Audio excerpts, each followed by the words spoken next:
Baru kemarin lincah banget, tapi hari ini koi kamu diem di pojokan, gak mau makan, dan warnanya makin kusam. Kaget, panik, wajar. Tapi jangan buru-buru kasih obat sembarangan dulu. Di video kali ini, Sis Agro akan bahas langkah-langkah cepat dan aman untuk mengatasi koi yang tiba-tiba lesu dan hilang nafsu makan.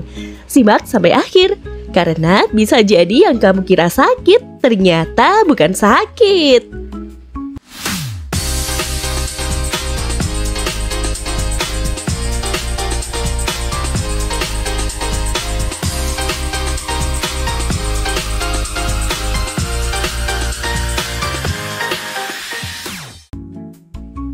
Kenali tanda-tanda dan jangan panik dulu. Nah, sekarang mari kita bahas lebih dalam. Apa sih yang sebenarnya terjadi saat koi terlihat lesu dan tidak nafsu makan? Tanda-tandanya bisa bermacam-macam, mulai dari gerakan yang melambat, lebih sering diam di dasar kolam, hingga tidak tertarik saat kita taburkan pakan. Bahkan ada yang menyendiri, menjauh dari kelompok, dan warnanya terlihat lebih kusam. Ini semua bisa jadi gejala awal, tapi penting untuk diingat ya, tidak semua gejala berarti koi kamu sedang sakit. Koi adalah ikan yang sangat sensitif terhadap perubahan suhu, penurunan pH air, atau penurunan kualitas oksigen bisa membuat mereka terlihat lemah. Meskipun secara internal belum tentu mereka terserang penyakit. Banyak orang langsung buru-buru mengambil tindakan, masukin obat, tabur garam ke kolam utama, bahkan ganti air besar-besaran. Tapi seringkali itu malah memperparah kondisinya karena dilakukan tanpa tahu akar masalahnya. Yang seharusnya dilakukan justru adalah observasi dulu. Jangan panik, lihat dulu kondisinya selama 24 jam. Perhatikan apakah hanya satu ikan yang lesu atau lebih dari satu. Apakah semua parameter air masih normal? Ada luka kecil tidak? Atau sisik yang mengangkat? Nafasnya terlihat cepat atau normal? Panik itu manusiawi, tapi dalam dunia perawatan koi, ketenangan jauh lebih menyelamatkan. Karena koi yang terlihat lemah belum tentu butuh obat. Bisa jadi dia hanya perlu waktu, udara yang cukup, atau air yang sedikit lebih stabil. Penyebab umum koi mendadak lesu dan tidak nafsu makan. Kalau kita sudah tahu tanda-tandanya, sekarang saatnya mencari tahu penyebabnya. Karena koi yang lesu itu nggak mungkin tanpa alasan. Dan kalau kita bisa tahu penyebabnya, penanganannya jauh lebih tepat. Penyebab pertama yang paling sering adalah kualitas air yang menurun. Kadang kita nggak sadar ya, air kolam terlihat jernih, tapi ternyata parameter dasarnya berubah.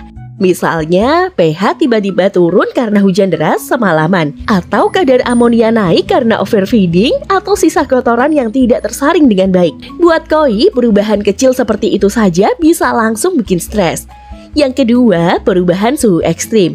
Saat malam suhu turun drastis, terutama di kolam terbuka tanpa pemanas atau tanpa pelindung. Koi bisa mengalami cold stress. Ini terjadi saat musim hujan atau saat pagi hari setelah malam yang dingin.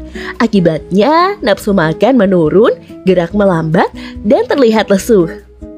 Lalu ada juga faktor stres lingkungan. Misalnya kolam baru dikuras total, atau koi baru datang dari pengiriman dan langsung dicampur ke kolam utama tanpa karantina. Perubahan drastis seperti itu, terutama tanpa adaptasi suhu dan air, bikin koinya nggak siap. Akhirnya dia diam, nggak mau makan, dan butuh waktu lebih lama buat pulih. Yang berikutnya, kita juga perlu curiga soal infeksi parasit atau bakteri.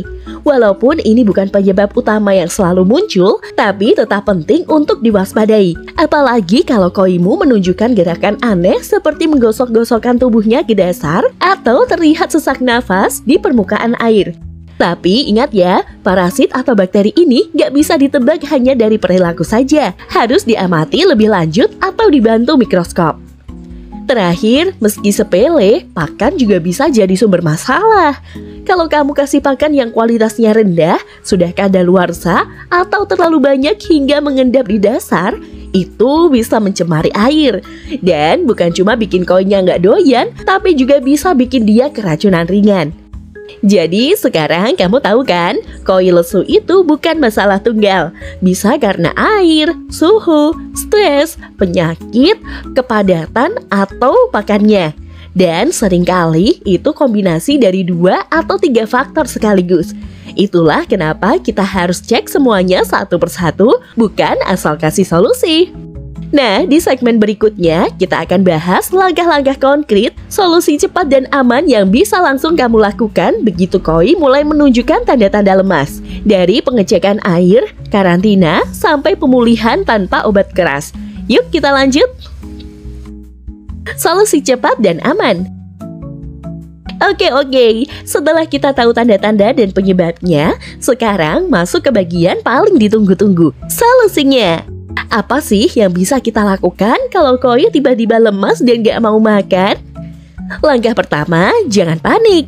Langsung ambil tes kit dan periksa parameter air. Ini penting banget. Ukur pH, suhu, dan kalau memungkinkan, cek kadar amonia seperti nitrit. Kalau kamu nggak punya alat lengkap, minimal periksa pH dan suhu pakai alat sederhana ya. Dari sana, kamu bisa lihat apakah ada yang berubah drastis.